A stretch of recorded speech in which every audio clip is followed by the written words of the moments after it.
After returning from a medical aid mission in the countryside, I found out that my wife, whom I hadn't seen in 6 months, was pregnant. Rumor has it that the father is a tall, rich, and handsome guy, someone I could never compete with. But when I saw what the supposed lover looked like, I couldn't help but laugh. This guy had just visited my clinic yesterday, begging me to treat his hemorrhoids. He pleaded with me, "Doctor, I have a girlfriend. For the sake of my sexual happiness, can you please avoid using staples and just stitch me up?"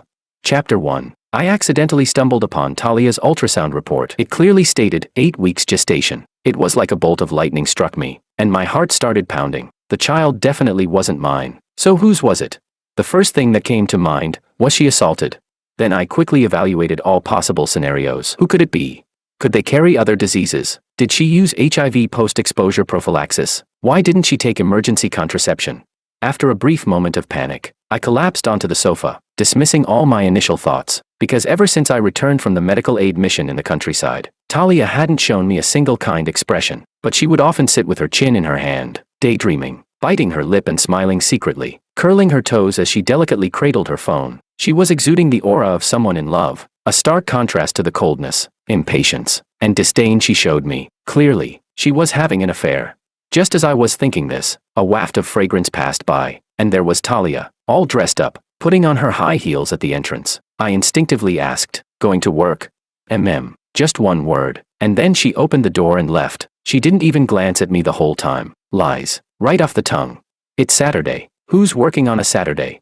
Chapter 2. I couldn't stay at home. I had to find out who was behind this betrayal. Right.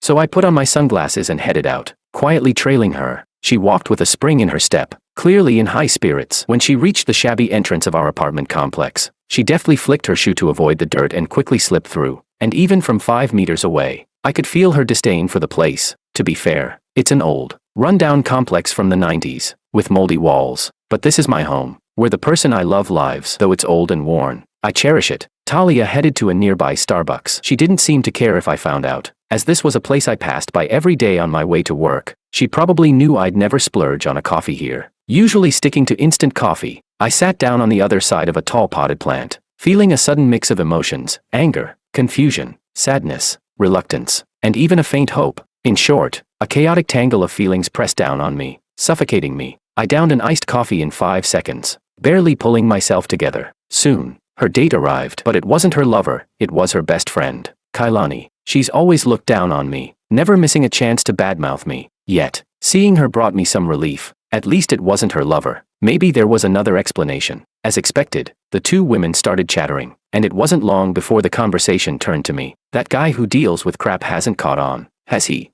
I'm telling you, why are you still holding on to him? He's in his 30s and still can't afford a house. You were the school belle, and you think he deserves to drag you through this miserable life? Listen, you've got to seize this chance. You're already pregnant, and the next step is to marry into a wealthy family. Jacob's in a whole different league compared to that crap dealer. Tall, rich, and handsome. What's a PhD worth? Can a PhD put food on the table? It just sounds good. You think he's going to save up enough for a down payment? You'll be 80 before you're living in a house like Jacob's." Kailani kept ranting, while Talia remained silent. Finally, she replied, "I'll think about it." I clenched my coffee cup, barely holding back my anger. So, behind my back, they've been calling me the crap dealer because I'm a proctologist. I wanted to stand up and confront them right then. "Kailani, remember how you begged me when your father needed surgery? Talia, what happened to the vows you made, promising never to abandon me through poverty, wealth, sickness, and health?" Just as I was about to explode, ready to confront them, Kailani suddenly shouted, "Jacob, over here." So there really was a lover today. I followed her gaze, and froze. It was like a bucket of cold water instantly doused half of my anger. I was completely baffled, because I knew this guy. Chapter 3. He was the last patient on Friday's clinic list. I recalled that his last name was indeed Liu. At the time, I was eager to get home to see Talia, so I was quite happy to see the last patient. That's why I paid extra attention. He was well-dressed and quite polite. His chief complaint was anal pain and bleeding. Upon examination, it was determined that he had hemorrhoids and would need surgery. I gave him the admission form, but he seemed hesitant, as if he had something more to say. I quickly reassured him, "It's just a minor surgery. It will hurt a bit, but with some painkillers, you'll get through it. You should still be proactive in treating it, or it'll keep recurring." He was silent for a moment. Then, as if summoning all his courage, he said, "Doctor, I have a boyfriend. For the sake of my future sexual happiness, could you avoid using staples and just stitch me up?" I was a bit surprised, but quickly responded, "No problem." As a proctologist, I've seen plenty of cases like this. Stapling can affect bowel elasticity, which indeed impacts certain activities. Stitching is a bit more tedious, but it doesn't interfere with, they're still young, after all, and that's important. I fully respected his request. He seemed quite pleased and scheduled a bed for the surgery. Never in a million years did I expect to see him here. So, he's the tall, rich, and handsome guy behind the affair. Life really is stranger than fiction. I never imagined I'd find myself in such a dramatic situation. Suddenly, I lost the urge to stand up and confront Talia. Instead, their conversation started connecting with certain things from the past. Chapter 4. I met Talia at the hospital years ago. I was rotating through nephrology, and she came to see the department head in the clinic. Her main complaints were fatigue and proteinuria with a 3+ rating, likely indicating nephritis. The doctor's orders were hospitalization, biopsy, and long-term treatment. She burst into tears in the clinic, unable to stop crying. The department head gave me a look, "Go handle it."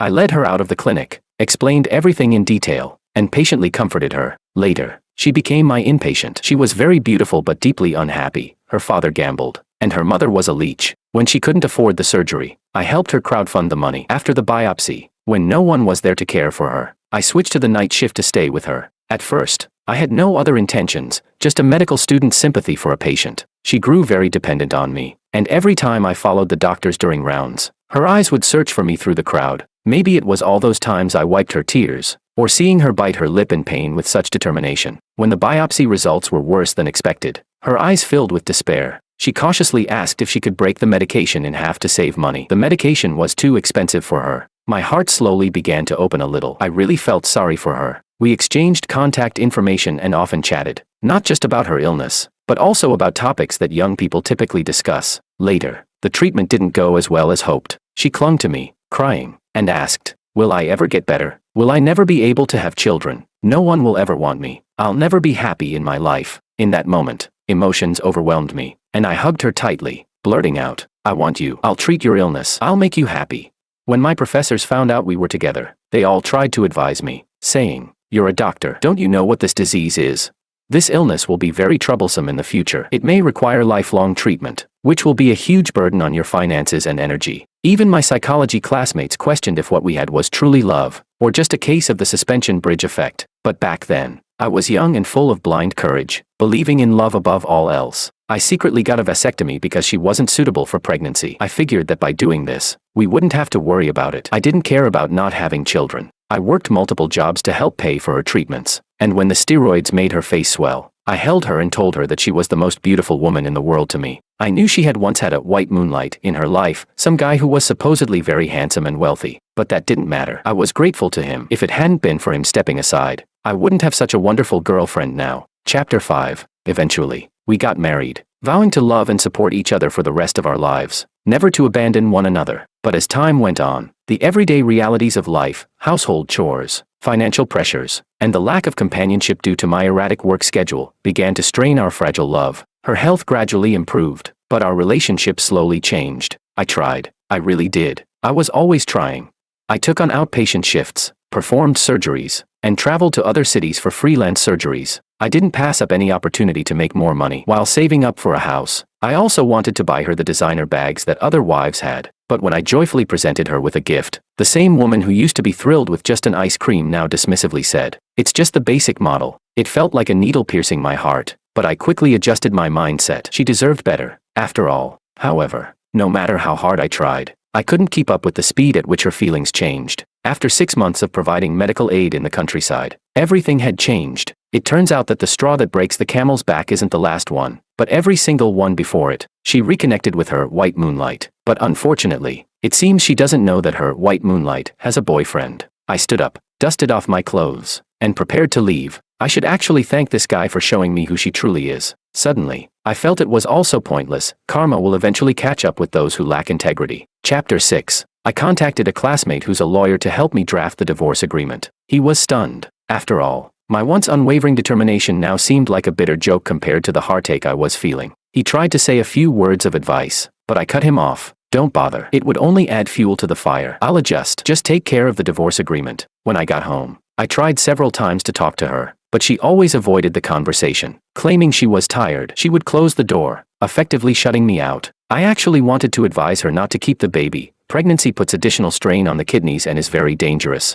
But if she doesn't listen, then so be it. I'm not going to humiliate myself until the divorce agreement is finalized. I have no desire to talk any further, but soon enough, I ran into her lover again. He got a bed, was admitted to the hospital, and there was a handsome man by his side, attending to him with such care. It was obvious he was his boyfriend. I couldn't help but wonder how someone in such a loving relationship could have ended up getting Talia pregnant. Fortunately, I didn't have to wait long for the mystery to be solved. Talia showed up in the hospital room on the second day after Jacob's surgery. He was wincing in pain, completely dependent on his boyfriend for everything from eating to using the bathroom. When Talia walked in, she caught sight of one man coaxing another into drinking some soup. Just take a sip. Just one sip, please. No, it hurts. The doctor said you can eat now. You need the nutrition after surgery. I said I don't want to. Well, how about a kiss? Just one kiss, and then you take a sip. Chapter 7. What the hell are you doing? Talia's bag crashed down onto the hospital bed, spilling a bowl of hot soup all over it, turning the scene into utter chaos. What followed was a full-blown, mutual affair confrontation. Who is he? Who is she? I'm his boyfriend. I'm his girlfriend. You cheated on me with a woman. You cheated on me with a man. This was a drama too good to miss. I watched as Jacob frantically reached for the other man's hand, his face twisted with panic, stumbling over his words. Let me explain. She seduced me. You know my family's been pressuring me to have kids. I was under so much stress. I drank too much. I wasn't in my right mind. Talia looked utterly shocked. You're lying. You told me you missed our college days and wanted to give it another try with me. I just wanted to see if I could go straight again. But the truth is, I can't. I had to take meds just to get through that night with you. It made me sick to my stomach. And you kept clinging to me. You're so annoying. You're full of it. I'm pregnant. And you told me to keep the baby. Yeah, have the baby. It'll at least satisfy my family. But we're never getting back together. Sweetheart, I'm in love with him. That was the last straw for the other man, who finally lost it and punched Jacob square in the face. Don't you dare say you love me. You piece of trash. You're not worthy of that word. With that, he turned on his heel and stormed out. I quickly stepped aside to let him pass. Jacob, looking like he was in immense pain, suddenly threw himself off the bed, ignoring the agony, and crawled 2 or 3 meters toward the door. He kept shouting, "Don't go, don't go." This was my cue to step in. After all, I'm a doctor, and his wound was tearing open, bleeding through the bandages. I couldn't just stand by and do nothing. I called over some male nurses from the department to help out. As I did, I gently nudged Talia, whose shoulders were shaking with sobs. Please move aside. She instantly froze, turning her head inch by inch in slow motion as if performing in a play. When she finally saw me, her expression was nothing short of a masterpiece, shifting through a myriad of emotions. Chapter 8. To be honest, I was quite satisfied. After all, I had anticipated this scene. I had deliberately mentioned the name Jacob during a phone call at home, just loud enough for her to hear. I also knew that Jacob hadn't been paying any attention to her these past few days, leaving her in a low mood. She'd jump up to check her phone every time it buzzed, only to be left frowning and frustrated. The pregnancy symptoms had already started. She couldn't eat or drink, and she was probably desperate for answers. So, I wasn't at all surprised when she showed up at the hospital to confront Jacob. What did surprise me, though, was that after the daytime drama, when I came home from my evening shift, Talia wasn't asleep. She was waiting for me, and sitting beside her was her mother. Talia's eyes were red and swollen, her face pale. Her mother sat there with her arms crossed, looking like she was ready for a serious negotiation. I braced myself, knowing full well how shameless her mother could be after all these years of marriage. Isaac, why are you two fighting? Talia is pregnant, and you're not taking good care of her. I'm so disappointed in you. Even though I was prepared, I was still taken aback. What was going on? I paused, then pulled out the divorce agreement from my pocket, the one my lawyer friend had delivered this afternoon. You've come at the perfect time. Since you know she's pregnant, you should also know that the child isn't mine. I pushed the agreement toward Talia. Take a look, and if you have no issues, go ahead and sign it. She suddenly looked at me with wide eyes, as if she had been gravely wronged. Her eyelashes trembled, and tears began to stream down her face. Her mother gently patted her hand to comfort her, then turned to face me. Isaac, you're in the wrong here. Couples argue on one side of the bed and make up on the other. You say the child isn't yours, but where's the proof? I couldn't help but laugh out of sheer frustration. If you want scientific proof, we can do an amniocentesis and a DNA test, but I don't think that's necessary. I was away on a medical mission in the countryside for half a year. We didn't even have marital relations, but the old woman's unreasonable demeanor had reached a new level of calmness. That's just your word against hers. No marital relations. How is that possible? Who can prove it? I was getting exasperated. What kind of proof do you need? Heaven knows. Earth knows. I know. And she knows. Ask your daughter, did we have any marital relations? If not, Where did this 8-week-old child come from? At this point, Talia shakily took a couple of steps toward me. Her eyes filled with tears, and she was visibly emotional. I know you're angry with me. I was wrong. I'll break things off with Jacob, and I know I've neglected you lately. I'll make it up to you. And then, right before my eyes, she unbuttoned the top of her blouse, pulled down her collar, and threw herself into my arms. Chapter 9. I quickly grabbed her by the shoulders, holding her in place. Looking at this mother and daughter pair, I could hardly believe it. What was this? Were they expecting me to just accept this and move on?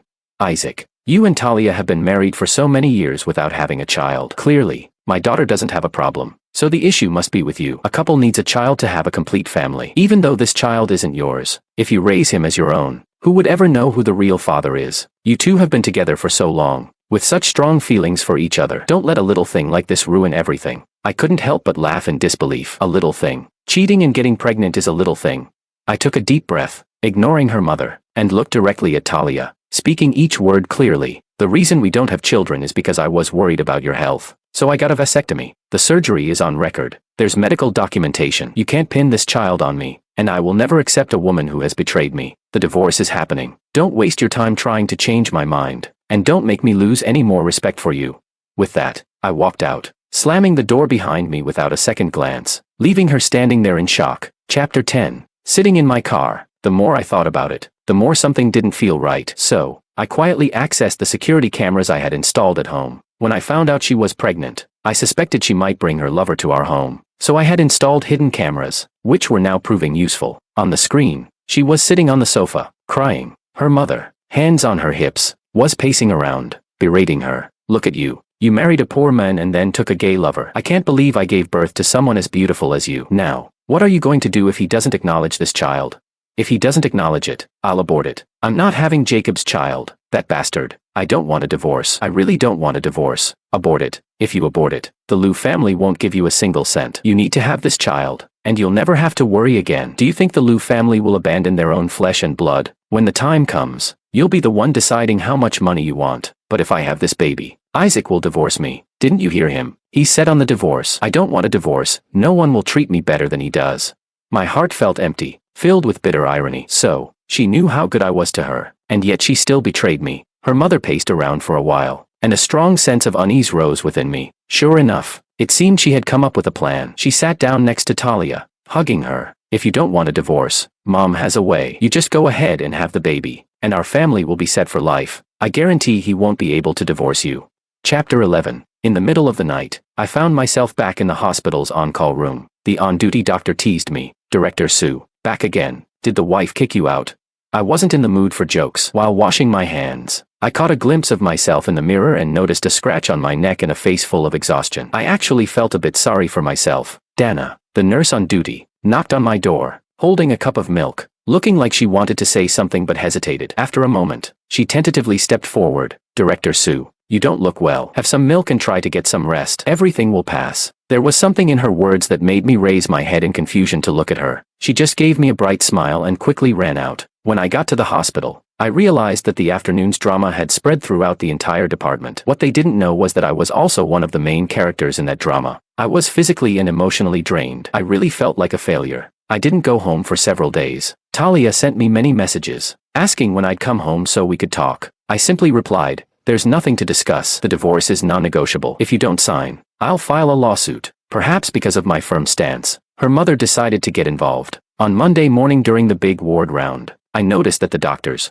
nurses, and even the patients were all staring at my name badge. It made my skin crawl. A few colleagues who I'm close to seemed hesitant, sighing and wanting to say something but holding back. Even the department head looked at me and shook his head. Isaac, as men, we need to show some responsibility. Of course, it's not my place to interfere in your personal matters, but as medical professionals, we need to maintain our reputation. Otherwise, the impact could be severe. What was going on? I was completely confused. All morning, the constant stares made me feel extremely uncomfortable. Chapter 12. During lunch, Nurse Dana sent me a message with a video link. She added a note. Director Sue, I've known you for 5 years, and I know you're a good person. I'll always support you. I felt puzzled. When I clicked on the link, my entire body broke out in goosebumps, and a cold chill ran down my spine. Talia's mother was streaming live online, accusing me of being a heartless man who abandoned his wife. The title read, City Hospital's Isaac is inhumane. forcing his wife to have an abortion and then abandoning her. She mentioned my full name, the exact hospital, department, and position I held, all in great detail. She claimed that I had abused my wife during her pregnancy, had an inappropriate relationship with a female nurse, and forced my wife into an abortion and divorce. She recounted how Talia and I had struggled through poverty together until I became an associate chief physician, how we endured so much hardship and suffering,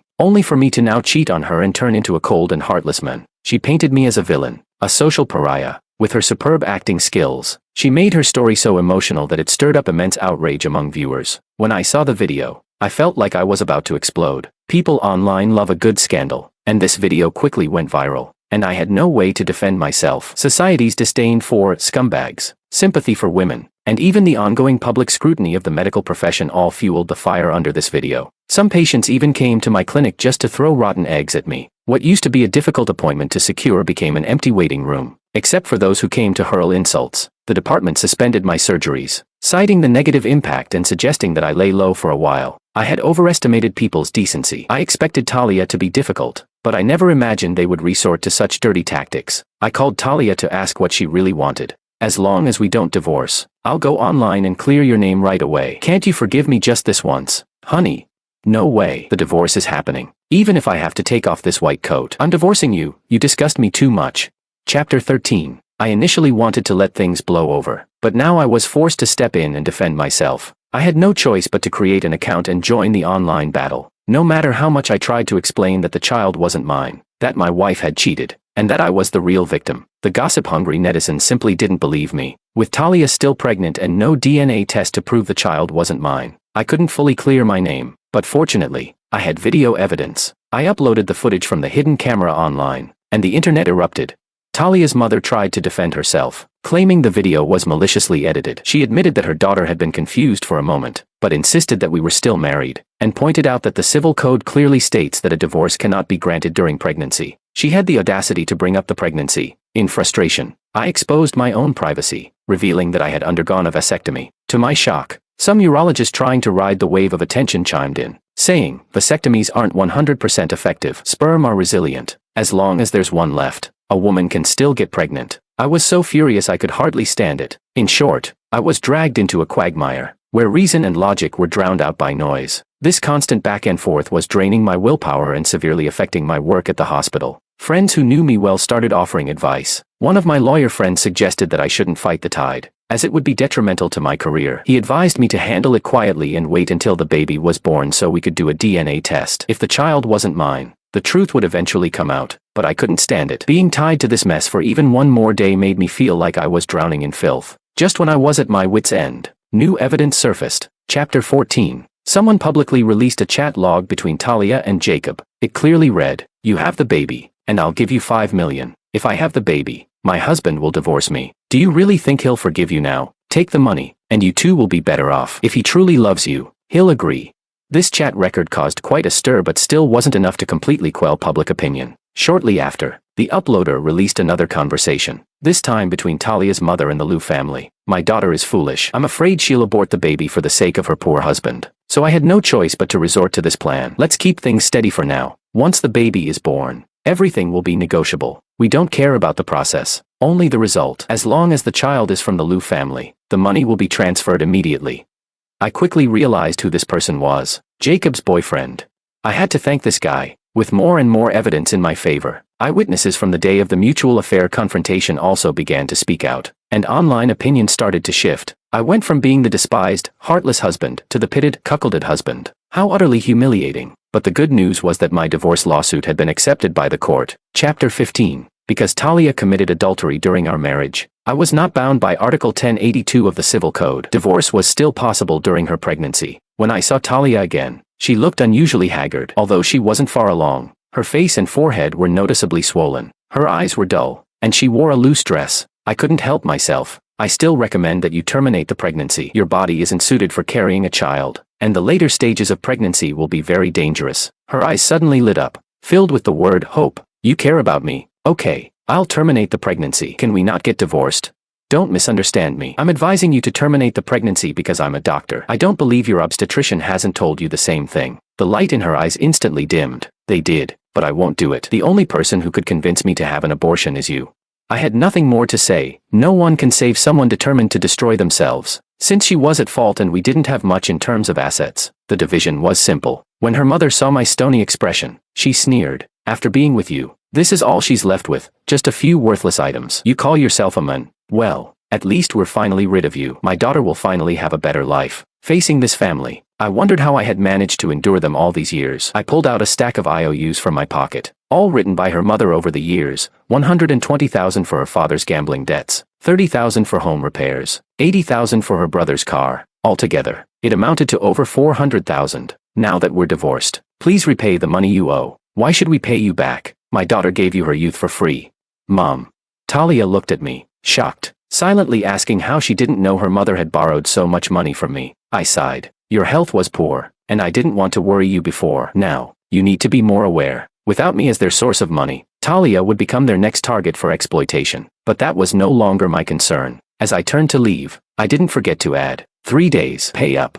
Chapter 16. Because I trended online, all the embarrassing details of my personal life were laid bare for the public to see. All my friends thought I would be depressed. I did retreat for a few days, but I quickly came to my senses. If others are going to go to great lengths to generate attention, why should I waste the publicity? So, I took advantage of the buzz and launched a personal health education account. I focused on providing information about common proctology issues, early cancer screenings, postoperative care. I also enthusiastically answered all sorts of questions from the public. Within just a few days, my follower count jumped from 5 digits to 6 digits. Consultations surged, and many patients came specifically seeking me out. People calling me the cuckolded doctor didn't bother me. As a physician, I remained compassionate and committed to my duty. I became popular, and my old classmates started reaching out for advice. Hey man, we've started a cardiology education account. Can you help promote it? No problem. I'll repost it and pin it to the top. Isaac, you're really taking off. Your health education content is excellent. We in the ICU want to start something similar. Go for it. Do you think emergency medicine would attract interest? Absolutely. Emergency care is crucial. How many heart attack patients miss the golden 4 minutes? Your department saves lives. You have to get it started.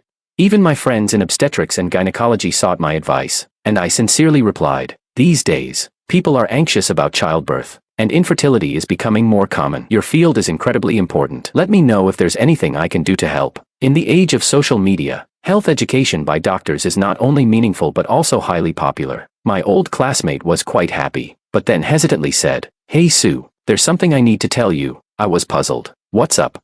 Your ex-wife. She's coming to my hospital for prenatal checkups now. Her creatinine levels are over 200, and her whole body is severely swollen. She fainted a few days ago and kept calling your name. I felt a bit awkward. You said it yourself, she's my ex-wife. It's got nothing to do with me. I know, but I'm just thinking, maybe you could talk to her. It's really dangerous. She can't have this baby without risking her life. I thought about it but didn't agree. I had already said everything I needed to say, and I really didn't want to have any more involvement with Talia. But not long after that, one night I received a call from my classmate. There was a lot of noise in the background, and then I heard Talia's voice. Jingchen, come see me. Didn't you say you loved me the most? Please, come see me. Then the phone was passed to someone else, and my classmate's voice came through. Buddy, I didn't want to bother you, but she refuses to go into the operating room unless she talks to you. After the divorce, I had blocked all of Talia's contact information. It seemed she knew this classmate of mine and had deliberately chosen this hospital to register at. I rubbed my forehead, feeling very frustrated. What's the situation? Placental abruption. Heavy bleeding. She's refusing to go into surgery and is holding us up. Her mom insists on saving the baby, and she insists on calling you. What do you say? Are you coming? No, I'm not coming. I'm the ex-husband. I'm not qualified to sign anything. Give her the phone. I'll say a few words to her. I could hear her labored breathing, the pace quickening. Stop this nonsense. I'm not coming. If you're so reckless with your own life, I have no respect for you. With that, I hung up the phone, feeling unusually calm. Chapter 17. In the following weeks, I received several more calls from her. Some were tearful, others incoherent. As soon as I recognized her voice, I hung up every time. At the end of the year, there was a reunion with my medical school classmates. They pushed me into the main seat like a star. One of the OBGYN classmates leaned in next to me. Sue, I really can't hold back from telling you something. Heh, this classmate is just as gossipy as back in school.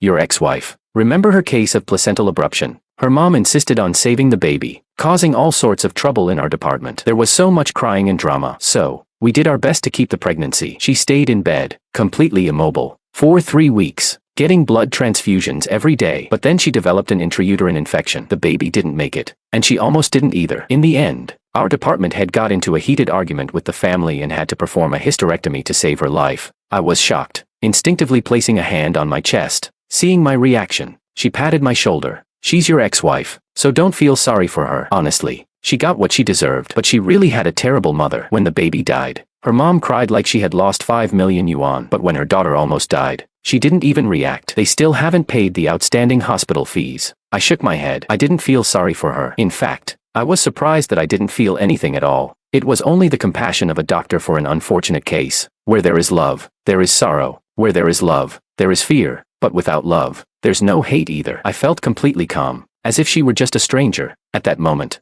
an orthopedic classmate joined us. Hey, let me tell you some good news. That Lu family guy, he hadn't come out yet. After all this, his whole family found out, and it was a huge scandal. The old man of the Lu family was so furious that he broke his leg. The guy's lying there with a broken leg, still talking about his boyfriend. Such a lovesick fool, but the boyfriend hasn't visited him even once. I nodded. It was an amusing bit of gossip, but it had nothing to do with me. I felt joy at having fully recovered from my long-standing emotional wounds. I toasted with my classmates, feeling like a new person. Let's enjoy tonight. No going home sober.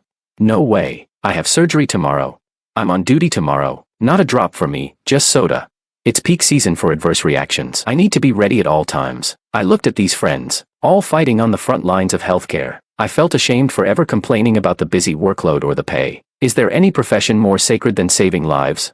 Chapter 18. The last working day before New Year's. Due to my proactive involvement in medical outreach and significant contributions to public health education, I was promoted to chief physician ahead of schedule. The new hospital campus came with family housing, and I just qualified to receive an apartment. With a fully furnished unit, I finally had a home in this city. I was thrilled, and the entire department organized a celebration for me. I waved it off, saying, "Don't trouble the organization, I'll treat everyone." My colleagues cheered. Long live Director Su. We drank a bit too much that day, and as the party wound down, Nurse Dana offered to help me. I deliberately ignored the winks and grins from a few other nurses. "You're a girl. I should be the one to see you home, Director Su. I didn't drink, and I can drive. Let me take you home." All right. We both lived in the family housing area, so it was on the way. I relaxed into the passenger seat, closing my eyes to rest. The warmth of the car's heater and the faint scent of her perfume filled the air. The ride was quiet, a bit awkward. When we arrived at the family housing building, I got out of the car and immediately noticed a figure standing in the shadows of the trees. It startled me. As I looked closer, I realized it was Talia. She was so thin she was almost unrecognizable. Even with makeup, she couldn't hide her haggard appearance. When she saw me with another woman, she swayed slightly. She softly uttered, "Husband."